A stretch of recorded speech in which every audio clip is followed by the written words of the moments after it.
одоо бол манай тусгаар тогтнол бол их эзэгтэй үед тулчлаа шүү гэдгээ мэдрэх хэрэгтэй болчиход байгаа. Энийг л мэдэрч чадах юм бол бид нар нэг зүгт явлаа. Нэг зүгт явлаа. Би танд нэг гэнт санаанд орлоо. Саяхан нэг өвөр Монголын эрдэнэтэй хүнтэй уулзлаа. Тэгээд би асуулаа. Яг юм ярьж байгаа хоол идэж байгаа. Танд их орон байна уу гэж асуулаа. Та юу? Би асуулаа.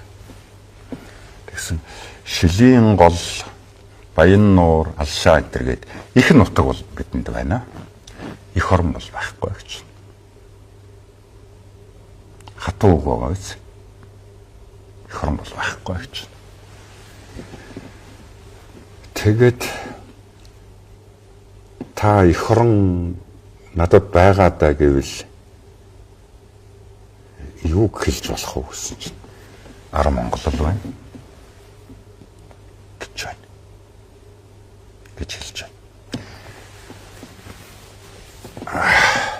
Тэгэхээр их орон гэдэг юм бол Алтай хангаан уулс сүндэрлээд орхон хэрлэн урсж байгааг харж байгаагаараа их орон биш байт юм байна.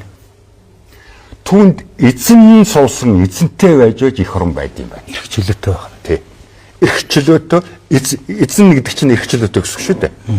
Эзэн болсон хүнтэйгээ нийлжж их орон гэдэг юм байд юм байна. Тэгэхээр бид нар уул ус маань урсчил байна. Сүндэрлэж л байна. Тал маань налайж л байна.